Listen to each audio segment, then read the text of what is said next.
Hi friends, welcome to our own Nauka digital institute. हम last time अटके हुए थे सेक्शन 196 से। फ्रेंड्स, यहाँ पर हमने ऐसा डिस्कस और हमको ऐसा डिस्कशन करना था कि फ्रेंड्स हम गवर्नमेंट को पेमेंट कर रहे हैं, हम आरबीआई को पेमेंट कर रहे हैं, हम कॉर्पोरेशन को पेमेंट कर रहे हैं, तो क्या हमको टैक्स का रिडक्शन उनके साथ करना होगा? मतलब we as assessee are making payment to RBI, तो क्या हम आरबीआई का टैक्स का रिडक्शन करेंगे? क्या हम गवर्नमेंट का टैक्स का रिडक्शन करेंगे? उसके लिए हमारे पास सेक्शन है 196। आओ जरा चेक करते हैं। No deduction of tax shall be made, मना कर दिया। ना ना ना, डिडक्शन आपको करने की जरूरत नहीं है। No deduction of tax shall be made by any person from any sums payable to. कौन से लोगों को हम पेमेंट करेंगे तो टैक्स रिडक्शन नहीं करना पड़ेगा friends? First is government, then is RBI, then is friends corporation which is established by or under central act which is under any law for time being in force exempt from income tax on its income। मतलब friends ऐसा corporation जिसको उसकी income के ऊपर income tax payment करने की requirement नहीं है, तो हम उसको पेमेंट करेंगे तो it is absolutely not subject to TDS. And last is what friends? Mutual fund. मतलब हम कुछ पेमेंट म्यूचुअल फंड को करेंगे बट उसके ऊपर टैक्स रिडक्शन करने की रिक्वायरमेंट आने वाली नहीं है। फ्रेंड्स, ये प्रोविजन कौन से इनकम्स के ऊपर एप्लीकेबल होगा? यहाँ पे हमने क्या डिस्कस किया? पेई कौन है, कौन पेई होगा जिसको हम पेमेंट करेंगे तो टैक्स का डिडक्शन नहीं करना होगा। फ्रेंड्स, यहाँ पे जो पेमेंट कवर्ड होगा उसका हम डिस्कशन करेंगे। The provision of non deduction is when such sum is payable to above entities by way of. मतलब कौन से हेड में हम उनको पेमेंट करेंगे। मतलब यहाँ पे ऐसा लिख सकते हैं फ्रेंड्स, पेमेंट कवर्ड। कौन सा पेमेंट हम उनको करेंगे जिसके ऊपर टैक्स रिडक्शन की रिक्वायरमेंट आने वाली नहीं है। तो फर्स्ट आप चेक करो, इट इज फ्रेंड्स इंटरेस्ट और dividend in respect of securities और share which are owned by the above entity. मतलब हम उनको उनकी सिक्योरिटी शेयर का जो इंटरेस्ट पे करेंगे। Number next is in which they have been beneficial interest, मतलब उनका उसमें बेनिफिशियल इंटरेस्ट है। Or any income accruing or arising to them. Simple words में फ्रेंड्स कोई भी पेमेंट यहाँ पे कवर कर ही दिया है, ऊपर का लिखो ना लिखो को खास फर्क पड़ता नहीं है। उनको आप कोई भी पेमेंट करोगे उसके ऊपर टैक्स रिडक्शन करने की रिक्वायरमेंट आने वाली नहीं है फ्रेंड्स। बोलो सिंपल सी सेक्शन, इतना ध्यान में रखना है। आप गवर्नमेंट को पेमेंट कर रहे हो, आरबीआई को पेमेंट कर रहे हो, कॉर्पोरेशन को पेमेंट कर रहे हो, म्यूचुअल फंड को पेमेंट कर रहे हो, you are not required to deduct tax at source. वो पेमेंट कोई भी नेचर का उससे हमको फर्क नहीं पड़ेगा। Absolutely you are not required to deduct tax at source friends. Done? Okay, next friends हमको थोड़ा ध्यान में रखना है सेक्शन 198, बहुत छोटी सी section. Tax reduction is income received. उसका मतलब क्या फ्रेंड्स, आप समझो। एग्जाम्पल के तौर पे लेटर से बहुत बार ऐसे डिस्कशन हो चुका है, ये आपको आता ही है, खाली मैं उसको सेक्शन के थ्रू आपको पढ़ाने का समझा ट्राई कर रहा हूं फ्रेंड्स। देखो, विनिंग फ्रॉम लॉटरी मेरे पास अवेलेबल है। विनिंग्स कितनी अवेलेबल है? लेटर से 700 रुपीज एग्जाम्पल के तौर पे। इसमें तो टीडीएस होगा नहीं फ्रेंड्स, बिकॉज 10,000 की तो लिमिट है। बट समझो मेरे पास विनिंग्स कितना है? लेटर से 70,000 is our winnings. Okay, and friends ये नेट इंफॉर्मेशन हमारे पास अवेलेबल है, मतलब इसमें आपका टैक्स रिडक्शन हो गया होगा। तो फ्रेंड्स टीडीएस कितना होगा? It would B 30,000। तो फ्रेंड्स मेरे पास ग्रॉस अमाउंट कितनी होगी? It would B 1 lakh. तो फ्रेंड्स इनकम के तौर पे मुझे कितना इनकम स्टेटमेंट में इंक्लूड करना होगा? इट वुड बी 70,000 और 30,000 और 1 लाख। बोलो मैं कितना इंक्लूड करूं मेरे इनकम स्टेटमेंट में? जो मुझे रिसीव हुआ है 70,000 वो, जो टीडीएस पोर्शन है वो, कि जो हमारा ग्रॉस लेटेस्ट अमाउंट है 1 लाख रुपए वो। What is my income?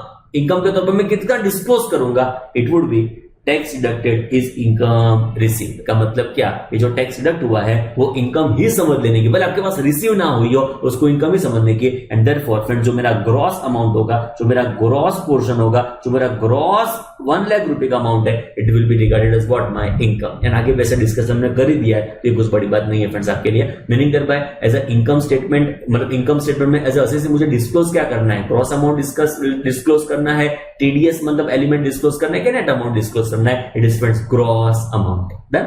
And next is credit of TDS. वापस एकदम सिंपल फ्रेंड्स, देखो मेरा टैक्स कितना हुआ है? It is friends tax of rupees 30,000। मतलब ये मेरा टीडीएस है 30,000। बट सपोज मेरा फ्रेंड्स टैक्स पेबल, ये टीडीएस ही लिखो, आपके मन में कोई कंफ्यूजन ना रहे फ्रेंड्स। ये मेरा टीडीएस कितना हो गया? 30,000। सपोज मेरा टैक्स पेबल आता है एग्जांपल के तौर पे 2 लाख रुपीज। ओके, तो फाइनली मुझे फ्रेंड्स गवर्नमेंट को कितना पे करना पड़ेगा? अब समझे, मेरा टैक्स पेबल कितना आ रहा है 2 लाख ऑफ रुपीज, तो उसमें से टीडीएस पोर्शन तो कितना था 30,000, तो मुझे गवर्नमेंट को कितना पे करना पड़ेगा, तो फ्रेंड्स यहां से मैं लेस कर दूंगा टीडीएस, मतलब जो क्रेडिट मुझे अवेलेबल हुई है 30,000 की, उसको मैं यहां पे लेस करूंगा एंड उतना मेरा टैक्स पेबल वापस एक बार आने वाला नहीं है। Finally 1,70,000 will be my final income tax payable. बोलो डन, चकाचक। तो ये जो मेरा टैक्स डिडक्ट होगा वो उसकी मुझे क्या मिल जाने वाली है, क्रेडिट। इसका आई थिंक जब पहले फर्स्ट लेक्चर में उसका बेसिक डिस्कशन किया था तभी उसको मैंने वहां पे कवर अप कर दिया था कि जो भी हमारा टैक्स डिडक्ट हुआ होगा उसकी मुझे क्या मिल जाने वाली है, क्रेडिट, एंड अकॉर्डिंगली मेरा टैक्स पेबल उतने से कम हो जाएगा। फाइनली मुझे 1,70,000 गवर्नमेंट को पे करने की रिक्वायरमेंट आने वाली है। अभी फ्रेंड्स हमारे मन में ऐसा डाउट आता होगा कि चलो ये टैक्स का डिडक्शन हमने बहुत अलग सेक्शंस डिस्कस की। सेक्शन 192 से हमारी जर्नी हमने शुरू की थी। 192 में सैलरी के ऊपर हमको टैक्स का डिडक्शन करना है बीइंग एम्प्लॉयर। बाद में हमने डिस्कस किया था 193 के ऊपर इंटरेस्ट ऑन सिक्योरिटीज के ऊपर जो भी पेयर होगा वो टैक्स का डिडक्शन करेगा। Next was in relation to 194 capital है, interest other than interest on security, मतलब मैंने आपको लोन दिया, मैंने बैंक में एफडी रखी, उसका जो मुझे इंटरेस्ट रिसीव होगा उसके ऊपर टैक्स का डिडक्शन करना है 10% रेट से। बाद में डिस्कस किया 194B जो winning from lottery, crossword puzzle card game, other game, race including horse, मतलब जो हमारे कैजुअल इनकम है उसके ऊपर टैक्स का डिडक्शन होगा। 194BB हॉर्स रेस की बात होगी। बाद में 194C पेमेंट टू कॉन्ट्रैक्टर की बात होगी। आपने जब कॉन्ट्रैक्टर को पेमेंट की लिमिट याद रखनी है 30,000 1 लाख ऑफ रुपी। बाद में फ्रेंड्स हमने आगे डिस्कस किया 194D which is insurance commission payment के ऊपर टैक्स का डिडक्शन होगा। बाद में इंश्योरेंस पॉलिसी गजब इंपॉर्टेंट अमेंडमेंट ध्यान रखना है 194D है, मतलब हमको इंश्योरेंस कंपेंसेशन और हमको लेटर से मैच्योरिटी के ऊपर जो पैसा मिलेगा इंश्योरेंस कंपनी से उसके ऊपर टैक्स का डिडक्शन होगा। बाद में 194E non resident sportsman sports association के ऊपर लेटर से जो भी उनको पेमेंट रिसीव होगा, उस एंटरटेनर को जो भी पेमेंट होगा उसके ऊपर टैक्स का डिडक्शन होगा। बाद में 194EE मतलब जो हमारा नेशनल सेविंग स्कीम है उसमें से आपने पैसा विड्रॉ किया उसके ऊपर टैक्स का डिडक्शन होगा। 194F जब म्यूचुअल फंड ने अपने ही यूनिट्स को रीपर्चेस किया, जब यूटीआई ने अपने यूनिट्स को रीपर्चेस किया तब टैक्स के डिडक्शन की बात आती है। बाद में हमने डिस्कस किया था 194G which is commission on sale of lottery tickets, मतलब मैं लॉटरी टिकट का लॉटरी टिकट सेल करने के लिए मैं एजेंट हूं, जो मुझे कमीशन का रिसीट होगा उसकी बात थी। Next was in relation to 194H which was commission brokerage, जो मुझे कमीशन नॉर्मल सेंस में मिलेगा, ब्रोकरेज नॉर्मल सेंस में मिलेगा, उसकी अभी बात हमने की थी। बाद में 194I विच इज रेंट, मतलब मैं लेटर से बिल्डिंग आपसे रेंट पे लेता हूं, मैं प्लांट एंड मशीनरी आपसे रेंट पे लेता हूं, मैं फर्नीचर आपसे रेंट पे लेता हूं, तो उसके ऊपर जो भी मैं आपको रेंट का पेमेंट करूंगा उसके ऊपर टैक्स डिडक्शन की बात थी। बाद में लेट्स से मैं आपको कोई इमूवेबल प्रॉपर्टी सेल कर रहा हूं अदर देन एग्रीकल्चर लैंड, तो जब आप मुझे पे करोगे उसका कंसीडरेशन उसके ऊपर टैक्स रिडक्शन की बात हमने डिस्कस की। बाद में it was in relation to 194IB certain payments लेटर से रेंट का इंडिविजुअल एचयूएफ पे करेंगे। 194I में इंडिविजुअल एचयूएफ कैसे कवर्ड, जिसको टैक्स ऑडिट की रिक्वायरमेंट आती है वो लोग कवर्ड, जिसको टैक्स ऑडिट की रिक्वायरमेंट आती नहीं है वो 194IB में कवर होंगे, तो उनको लेटर से टैक्स का रिडक्शन यहां पे करना है, उसका हमने डिस्कशन किया। बाद में जॉइंट डेवलपमेंट अग्रीमेंट, तो जिसके पास लैंड होगा बिल्डर उसको पैसे देगा, इन काइंड कवर नहीं है but other then in kind मतलब जो कैश में और लेटर से मॉनेटरी टर्म्स में जो भी पैसा रिसीव होगा उसके ऊपर टैक्स का डिडक्शन की बात थी 194IC में। जबरदस्त इंपॉर्टेंट 194J जो हमारी लाइफ को डायरेक्टली अफेक्ट करता है, उसको बोलेंगे 194J payment for fees for professional technical services. बाद में हमने डिस्कस किया फ्रेंड्स ये अलग 194LA which is compulsory acquisition of asset by government, तो उसके ऊपर जो भी टैक्स का डिडक्शन की बात थी। ओके, बाद में हमने डिस्कस किया था 194M गजब रेलेवेंट विच वाज लेटर से कॉन्ट्रैक्ट वर्क के लिए पेमेंट किया, प्रोफेशनल फीस के लिए पेमेंट किया, कमीशन का पेमेंट किया, ब्रोकरेज का पेमेंट किया, एंड ये ऑलरेडी कवर तो है 194C में, ये ऑलरेडी कवर तो है 194J में, ये ऑलरेडी कवर तो है 194H में, बट वहां पे कैसे इंडिविजुअल एचयूएफ कवर जो मैंने आपको बताया था, इट इज ऐसे लोग जिसको प्रीसीडिंग फाइनेंशियल ईयर में टैक्स ऑडिट की एप्लीकेबिलिटी हो, ऐसे लोग वहां पे कवर्ड। यहाँ पे तो 194M में तो अदर देन इंडिविजुअल एचयूएफ जिसको टैक्स ऑडिट की रिक्वायरमेंट प्रीसीडिंग फाइनेंशियल में नहीं है वो लोग यहाँ पे कवर होंगे, मतलब ऐसे इंडिविजुअल एचयूएफ जिसको प्रीसीडिंग फाइनेंशियल में टैक्स ऑडिट करवाना हो वो 194C में, जो मैंने आपको चार्ट के थ्रू भी समझाया था, वहां पे चार्ट क्या होगा 194C में वो टैक्स का डिडक्शन करेंगे, 194J में 194H में वो टैक्स का डिडक्शन करेंगे, बट ऐसे इंडिविजुअल एचयूएफ होंगे जिसको प्रीसीडिंग फाइनेंशियल ईयर में टैक्स ऑडिट एप्लीकेबल नहीं था, वो लोग जब पेमेंट करेंगे तो यहाँ पे 194M से टैक्स का डिडक्शन होगा। बहुत इंपॉर्टेंट एग्जाम के लिए। बाद में डिस्कस किया था 194N which is cash withdrawal के ऊपर, जब आप 1 करोड़ के ऊपर का कैश विड्रॉवल करोगे तो 1 करोड़ के एक्सेस के ऊपर जो भी आपका अमाउंट जाएगा उसके ऊपर 2% टैक्स रिडक्शन की रिक्वायरमेंट आएगी। और मैं डिस्कस किया था 192A, इतना कोई खास रेलेवेंस नहीं है। जब आपका पैसा लेटर से आप विड्रॉ करोगे फ्रॉम एम्प्लॉइज प्रोविडेंट फंड तो उसके ऊपर टैक्स का लेटर से डिडक्शन की विड्रॉ रिक्वायरमेंट आने वाली है फ्रेंड्स। ओके, यहाँ पे तो टैक्स रिडक्शन की रिक्वायरमेंट नहीं है। अभी मन में ऐसा क्वेश्चन आता है, चलो टैक्स डिडक्ट तो कर दिया, as employer, as a payer, as a deductor, मैंने टैक्स का डिडक्शन तो कर दिया, बट ये डिपॉजिट कब करूं? मैंने आपको 1 लाख रुपए पे किया फीस फॉर प्रोफेशनल सर्विसेज, उसके ऊपर 10% was the rate of TDS, 10,000 was the amount of TDS. मैंने आपको 90,000 बैलेंस का चेक भी लिख दिया, बट ये 10,000 जो मैंने कलेक्ट किया आपसे वो गवर्नमेंट को पे कब करूं? जैसे हम फ्रेंड्स जीएसटी में सीखते हैं, आपको ध्यान हो तो थोड़ा मैं आपको रिकैप्चुलेशन करवा दूं। फ्रेंड्स देखो, सपोज जनवरी मंथ में मेरा टाइम ऑफ सप्लाई फॉल होता है, ओके, सिंपल वर्ड्स में समझो, जनवरी मंथ में मेरे जीएसटी पेमेंट करने की लायबिलिटी क्रिएट होती है, तो उसको मैं डिस्पोज ऑफ कौन से मंथ के लेटर से डेट तक करूंगा? तो it would B January month का जो भी मेरा लायबिलिटी होगा उसको मैं फ्रेंड्स 20 फरवरी 2020 तक गवर्नमेंट को पे करने के लिए लायबल हो पाएगा। Filing what? GSTR3B। खबर पड़े छे? मतलब जो जीएसटी मेरा जनवरी 2020 का है तो उसको मैं गवर्नमेंट को रेमिट कब करूंगा, गवर्नमेंट को पे कब करूंगा? तो उसकी डेट्स हमारे पास है विच इज 20 फरवरी 2020। मतलब हर एक मंथ के नेक्स्ट मंथ की 20 तक मैं GSTR3B फाइल करूंगा, जिसके थ्रू मैं गवर्नमेंट को टैक्स का पेमेंट करूंगा। आपको खबर पड़ी? चलो, ये तो जीएसटी की बात हुई। What about income tax? Friends, income tax में हमने एक चैप्टर डिस्कस किया था, एडवांस टैक्स, याद है वैसे? जो आपका टैक्स पेबल 10,000 और मोर हो, ध्यान से, जो आपका टैक्स पेबल 10,000 और मोर हो तो उसका हमको एडवांस में टैक्स का पेमेंट करना पड़ेगा। फ्रेंड्स, जो ड्यू डेट्स भी हमको पता थी, फर्स्ट वॉज 15 जून, बाद में 15 सितंबर, बाद में it was 15 December and last was what? 15 मार्च। तो फ्रेंड्स, ये हमारी डेट्स थी जहां तक हमको लेटर से एडवांस में टैक्स का पेमेंट करने की रिक्वायरमेंट आएगी। आपको पता होगा, याद होगा, 15% मुझे यहां पे करना है, 30% मुझे एडिशनल यहां पे करना है, 30% एडिशनल मुझे यहां पे करना है, या तो मुझे कितना पे करना है फ्रेंड्स? 25%। तो ये मेरा एडवांस टैक्स हो गया फ्रेंड्स। मतलब जीएसटी में it is monthly payment scheme, हर एक मंथ के नेक्स्ट मंथ की 20 तक मुझे गवर्नमेंट को जीएसटी का पेमेंट करने की रिक्वायरमेंट आएगी। यहाँ पे फ्रेंड्स आप चेक कर दो, इनकम टैक्स में मुझे जब खुद से लेटर से टैक्स का पेमेंट करना है, सेल्फ असेसमेंट टैक्स है, तो इन दिस सिनेरियो मुझे एडवांस में एस्टिमेशन बेसिस के ऊपर टैक्स का पेमेंट करने की रिक्वायरमेंट आएगी, जो मैंने आपको ऑलरेडी एडवांस टैक्स चैप्टर में डिस्कस कर दिया था कि ये डेट्स हमारे पास अवेलेबल है एंड ये रेट्स हमारे पास अवेलेबल है, अकॉर्डिंगली आपको एडवांस में टैक्स पे करने की रिक्वायरमेंट आने वाली है।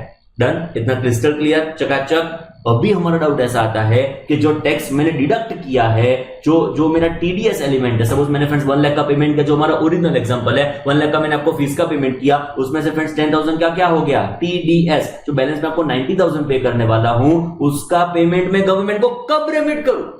उसका पेमेंट मुझे गवर्नमेंट को कब करना है? बोलो। जिसके लिए हमारे पास ये प्रोविजंस है, जो क्या कहते हैं, बहुत गजब कहते हैं। ध्यान से फ्रेंड्स देखो, इसको 2 पार्ट्स में डिवाइड कर दिया। पहले समझो, ये पेमेंट ऑफ टीडीएस को 2 पार्ट्स में डिवाइड कर दिया। बहुत इंपॉर्टेंटली समझना है फ्रेंड्स आपको, हाँ, बिकॉज जैसे ही आपकी आर्टिकलशिप स्टार्ट होगी ना फ्रेंड्स, ये सारी चीज इमीडिएटली पिक्चर में आ जाएगी। रातों रात फ्रेंड्स आप ये सब प्रोविजंस को रिफर करना शुरू कर दोगे, वापस एक बार ये वीडियो देखना आप शुरू कर दोगे, बिकॉज इतना इंपॉर्टेंट है फ्रेंड्स इस सब चीजों का। ओके, तो फ्रेंड्स पेमेंट ऑफ टीडीएस को हमने 2 पार्ट्स में डिवाइड किया। फर्स्ट आप चेक करो, all sums deducted in accordance with chapter XVIIP, मतलब क्या करने का उसको? TDS by office of government. तो फ्रेंड्स उसको 2 पार्ट्स में डिवाइड किया कि जो आपका टैक्स का रिडक्शन कौन करता है, if it is office of government, मतलब गवर्नमेंट ऑफिस, सिंपल वर्ड में गवर्नमेंट ऐसा बोल सकते हो। एंड फ्रेंड्स यहां पे कर देंगे अदर देन गवर्नमेंट ऑफिस, मतलब हमारे जैसे लोग कवर्ड हो गए, कंपनी, इंडिविजुअल, HUF, OPBY वगैरह वगैरह, other than government office. Simple word में फ्रेंड्स जो गवर्नमेंट आपका टैक्स का डिडक्ट करती है, ये सर अभी तो मैं आगे ऐसा डिस्कस किया कि गवर्नमेंट के केस में टैक्स का डिडक्शन नहीं करने का। मेरे चार्टर्ड अकाउंटेंट, हमने ऐसा डिस्कस किया कि जब आप गवर्नमेंट को पेमेंट करोगे तब टैक्स का डिडक्शन नहीं करना है, समझे? It is payment to government. 196 क्या कहती है? जब गवर्नमेंट को पेमेंट करोगे तब टैक्स का डिडक्शन नहीं करना है। फ्रेंड्स गवर्नमेंट आपको पेमेंट करे तो डेफिनेटली बेसिस के ऊपर टैक्स का डिडक्शन होगा। खबर पड़ा जाए, गवर्नमेंट ने हमको पेमेंट किया तो 1,000 टका, मतलब not the rate is not 1000%, मतलब मैं श्योरिटी के वाला कह रहा था, एब्सोल्युटली गवर्नमेंट टैक्स का डिडक्शन करेगी। बट यहां पे जो कवर्ड है, it is payment to government, payment to RBI, payment to certain corporations. तो जब हम पेमेंट करेंगे गवर्नमेंट को तब टैक्स का डिडक्शन नहीं करना है, जब हम पेमेंट करेंगे आरबीआई को तब टैक्स का डिडक्शन नहीं करना है। जब गवर्नमेंट हमको पेमेंट करेगी तो एब्सोल्युटली श्योरिटी के साथ टैक्स का डिडक्शन एप्लीकेबल सेक्शन के हिसाब से, एप्लीकेबल लिमिट के साथ, एप्लीकेबल रेट से होगा। बोलो बरोबर? ओके, तो फ्रेंड्स हमने इसको 2 पार्ट्स में डिवाइड किया। जैसे मैं चार्ट बनाने जा रहा हूं, तो गवर्नमेंट ऑफिस ने टैक्स का डिडक्शन किया तो उनको कब ये डिपॉजिट करना होगा, and other than government office ने टैक्स का डिडक्शन किया तो उनको कब ये टैक्स का डिपॉजिट करना पड़ेगा। एग्जैक्टली आप समझ रहे हो ना फ्रेंड्स जो मैं कन्वे कर रहा हूं। ओके, शैल बी पेड मतलब गवर्नमेंट ऑफिस कब टैक्स का पेमेंट करेगी, तो this amount of tax deducted shall be paid to the credit of central government. Obviously central government को पैसा जाने वाला है। It is not like GST कि सीजीएसटी सेंटर को, स्टेट एस जीएसटी स्टेट को। It is simply income tax 100% of the revenue goes to home, central government. Okay, on the same day, क्या लिखा देखा, ऑन द सेम डे मतलब आज collect किया आज भी, बाप रे बाप, खबर पड़ी क्यों, थैंक यू। ये तो इसका मतलब तो ऐसा हुआ नौकार में आज आपका लेक्चर जितना भी मैंने पढ़ाया उतना आज के आज आपके मन में क्लियर हो जाना चाहिए, उतना आपके मन में आज के आज सेट हो जाना चाहिए, उतना आपके मन में आज के आज रिवीजन हो जाना चाहिए। बोलो सच्ची बात, बोलो पढ़ रहे हो घर पे रोज का रोज, गप्पू मारा जाओ। चलो ओके, तो फ्रेंड्स देखो, गवर्नमेंट ऑफिस जब टैक्स का डिडक्शन करेगी उसको सेम डे टैक्स का जो भी कलेक्शन हुआ है, डिडक्शन हुआ है, वो गवर्नमेंट को पे करने की रिक्वायरमेंट आएगी, बट कंडीशन के साथ। Situation where tax is paid without production of income tax challan. तो फ्रेंड्स इसको दो पार्ट्स में डिवाइड कर दिया। हम जो टैक्स का पेमेंट करेंगे वो इनकम टैक्स चलन के बिना मतलब विदाउट इनकम टैक्स चलन होगा एंड विद इनकम टैक्स चलन होगा। तो गवर्नमेंट ऑफिस जब ये लेटर से गवर्नमेंट ऑफिस जब ये पर्टिकुलर टैक्स का डिडक्शन करेगी तो उसको हम दो पार्ट्स में डिवाइड करेंगे। Payment of tax, it is friends without income tax चलन, विद इनकम टैक्स चलन, विदाउट इनकम टैक्स चलन। Second is friends with income tax चलन। डन। चलो फ्रेंड्स एग्जांपल के तौर पे विदाउट इनकम टैक्स चलन हुआ सिचुएशन नंबर 1, तब कब डिपॉजिट करना है वो तो मैंने पढ़ लिया। It is same day, same to same day. बोलो बाप रे बाप, सेम टू सेम डे आपको ये डिपॉजिट करना पड़ेगा। आगे देखो friends, situation number 2 with income tax चलन होगा तो क्या होगा, ऑन और before 7 days from the end of the month in which deduction is made or income tax is due, deduction is made or income tax is due, where tax is paid accompanied by income tax चलन। Simple words में आप जिस महीने में tax का deduction करोगे और जिस महीने में इनकम टैक्स ड्यू होगा, दोनों टेंटेटिवली सेम ही हुआ फ्रेंड्स, एब्सोल्युटली चेक करो तो फ्रेंड्स जिस महीने में आपने टैक्स का डिडक्शन किया होगा उस महीने के नेक्स्ट मंथ की 7 तक, ध्यान से उस महीने के नेक्स्ट मंथ के 7 तक आपको गवर्नमेंट को ये पैसा, सेंट्रल गवर्नमेंट को ये पैसा रेमिट करना पड़ेगा फ्रेंड्स। तो यहां पैसा लिख दो, विदाउट इनकम टैक्स चलन होगा। आंसर क्या आएगा फ्रेंड्स, सेम डे आपको ये टैक्स का डिपॉजिट करना होगा।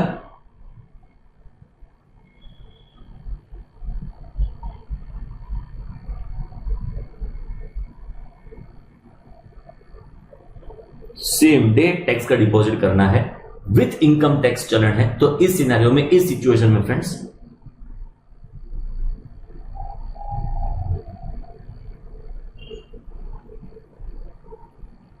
With in 7 days of next month. Simple word में क्या होगा, जनवरी का 7th फरवरी, अप्रैल का 7th में, लेट अस से अगस्त का 7th सितंबर and so on friends. Okay, तो within 7 days of next month आपको ये जो भी अमाउंट आपने डिडक्ट की है वो गवर्नमेंट को रेमिट करनी पड़ेगी फ्रेंड्स। चलो अभी हमारी बात फ्रेंड्स ऑनेस्टली बताऊं तो इसमें हमारा कोई खास इंटरेस्ट नहीं है, बिकॉज गवर्नमेंट को टैक्स का पेमेंट कब करना है वो हमको जान के इतना कुछ खास क्या करने का। हमारे कोर्स में डेफिनेटली हमको पढ़ना पड़े और बाकी इतने कोई खास दिलचस्पी बैठे नहीं कि हमको ये पर्टिकुलर गवर्नमेंट को कितना पेमेंट करना है और सॉरी गवर्नमेंट कब उसको पेमेंट करेगी उसको हमको हमारे साथ क्या कोई खास लेवा देवा, अनलेस अदरवाइज आप गवर्नमेंट ऑफिस में काम करेंगे। बट जनरल सेंस में देखा जाए तो हम जब टैक्स का डिडक्शन करेंगे हमको ये पैसा कब कब कब गवर्नमेंट को डिपॉजिट करना है, बहुत interesting.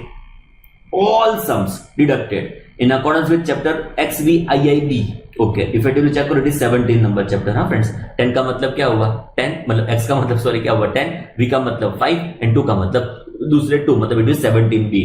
Bye deductor other than government office, government office दो पार्ट्स में डिवाइड कर दिया।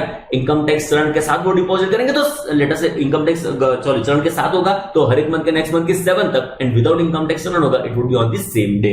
ओके, अभी now it is other than government office तो क्या होगा, shall be paid to the credit of central government. उसको दो पार्ट्स में डिवाइड किया। मार्च महीने की लायबिलिटी अलग दिन तक डिपॉजिट करनी पड़ेगी, अदर देन मार्च होगा अलग दिन होगा। चेक करो फ्रेंड्स, उसमें से 50% आपको पता है। पहले मैं ये पढ़ लेता हूं। In any other case tax deducted should be paid on or before 7 days from the end of the month in which tax deduction is made or income tax is due under 192 1A. Simple words में इतना समझते हैं friends हम कि आपका with in 7 days आपको deposit कर देना पड़ेगा। मतलब जिस महीने में टैक्स का डिडक्शन हुआ उस महीने के नेक्स्ट मंथ के 7 तक, मतलब यही हुआ ना, आपको डिपॉजिट करने की रिक्वायरमेंट आने वाली है। If it is other than government office तो फ्रेंड्स उसको हम 2 पार्ट्स में डिवाइड करेंगे। जनरल सेंस में क्या होगा, सॉरी फ्रेंड्स, जनरली क्या होगा, generally it would be same provisions within 7 days of next month.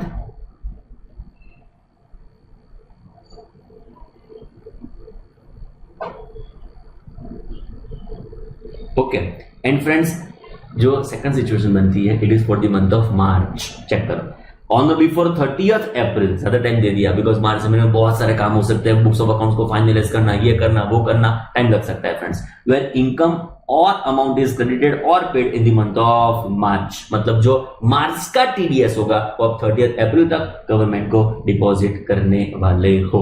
Okay, generally ये हो गया, but it is March month, तो उसका पेमेंट आपको कब करना पड़ेगा? It would be friends 30th अप्रैल। बोलो रेडी, चकाचक। ओके, तो फ्रेंड्स ये पेमेंट की बात हो गई कि हमने टैक्स डिडक्शंस तो बहुत सारी सेक्शंस में अलग अलग जगह पे कर लिया, 192 से लेके 196 अलग अलग सेक्शंस हमने डिस्कस की। बट फ्रेंड्स उसको डिपॉजिट कब करूं वो ऑब्वियसली लेटर से मेरे मन में क्यूरियोसिटी डेवलप होगी ही होगी, तो उसको डिपॉजिट कब करना उसका डिस्कशन हमने कर लिया। फ्रेंड्स जो गवर्नमेंट ऑफिस होगी तो विदाउट इनकम टैक्स रिटर्न होगा तो सेम डे के ऊपर डिपॉजिट होगा, अदर लेटर से विद इनकम टैक्स रिटर्न होगा तो लेटर से जो महीने में मैंने टैक्स का डिडक्शन किया है उसके नेक्स्ट मंथ की 7 तक मुझे ये डिपॉजिट कर देना पड़ेगा। अदर देन गवर्नमेंट ऑफिस होगी फ्रेंड्स जनरली मुझे with in 7 days of next month में डिपॉजिट करना पड़ेगा एंड मंथ ऑफ मार्च होगा इट वुड बी 30th अप्रैल, तो ये डेट होगी जब तक मुझे पैसा डिपॉजिट करने की रिक्वायरमेंट आने वाली है। डन, चलो अभी फ्रेंड्स देखो कैसे क्वेश्चन आता है कि मैंने ये लेटर से टैक्स का डिपॉजिट तो कर दिया, सपोज मैंने टैक्स का डिपॉजिट तो कर दिया, पर कभी कभी ऐसा डाउट आता है फ्रेंड्स को मैंने विद इन टाइम नहीं किया तो लॉ की रिक्वायरमेंट क्या कहती है, आप समझो। लॉ की रिक्वायरमेंट कहती है कि हमको 30th अप्रैल तक ये पैसा डिपॉजिट कर देना है, हमको with in 7 days of next month ये पैसा डिपॉजिट कर देना है, हमको लेटर से गवर्नमेंट की बात करें तो विद इन 7 days ये पैसा डिपॉजिट कर देना है, सेम डे को पैसा डिपॉजिट कर देना है। और ये पैसा हमने इन टाइम डिपॉजिट नहीं किया तो क्या इंटरेस्ट लगेगा? क्वेश्चन पता चला मन में, ऐसा मन में क्यूरियोसिटी डेवलप हुई कि ये डिपॉजिट तो कर देना है, चलो ड्यू डेट पता चल चुकी है, but what will be the later से consequences if my tax is not deposited in time as provided in law? क्या होगा? जैसा हर एक लॉ में होता है वैसा ही होगा।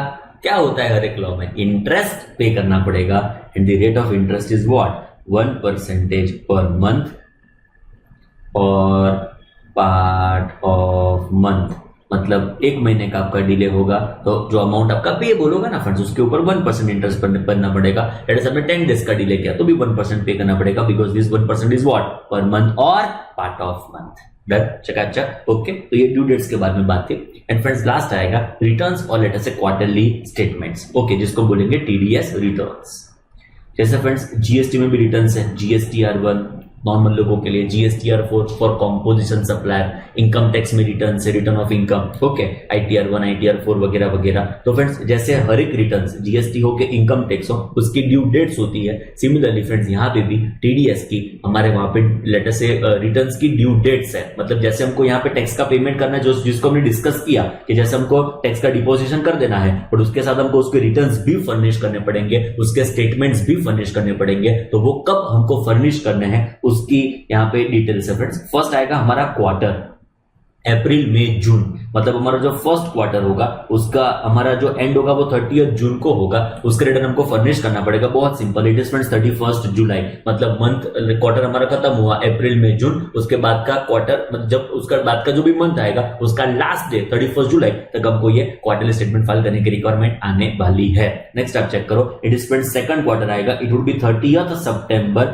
हमको 31st अक्टूबर तक उसको फाइल करना पड़ेगा। एकदम सिंपल है फ्रेंड्स, क्वार्टर खत्म हुआ उसके नेक्स्ट मंथ की लास्ट डे, क्वार्टर खत्म हुआ उसके नेक्स्ट मंथ की लास्ट डे। चेक करो, नेक्स्ट आपका मिलेगा 31st दिसंबर, क्वार्टर खत्म हुआ उसके नेक्स्ट मंथ की last day which is what 31st January. But ध्यान रखना है इस क्वार्टर का विच इज 31 मार्च, जनवरी फरवरी मार्च का जो क्वार्टर होगा इट इज फ्रेंड्स 31 मई तक आपको रिटर्न फाइल करना पड़ेगा। यहाँ पे स्टैंडर्डली डेट 30 अप्रैल आनी चाहिए, बट लॉ ने थोड़ा एक्सटेंशन प्रोवाइड किया है, इट इज फ्रेंड्स 31 मई। बोलो डन, चकाचक, रेडी। तो ये डिटेल्स था हमारा पेमेंट ऑफ टैक्स के बारे में जो हमने डिडक्ट किया हुआ है। एंड लास्ट हमारा जो डिस्कशन टीडीएस का, it is in relation to submission of quarterly returns. First quarter 31 जुलाई, सेकंड क्वार्टर 31 अक्टूबर, थर्ड क्वार्टर आएगा 31 जनवरी एंड लास्ट क्वार्टर आएगा 31 मई फ्रेंड्स। ओके देन होपफुली सब कुछ एकदम चकाचक पता चला होगा इन रिलेशन टू टीडीएस। अभी मेरा काम खत्म हुआ, आपका काम शुरू हुआ।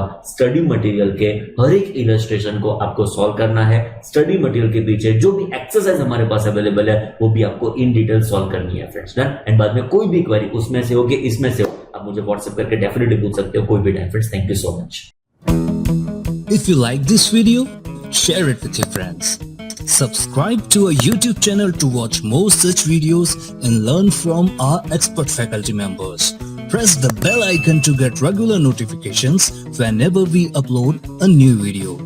Download NDI mobile app to get complete CA course online. We value your support. Thank you for watching.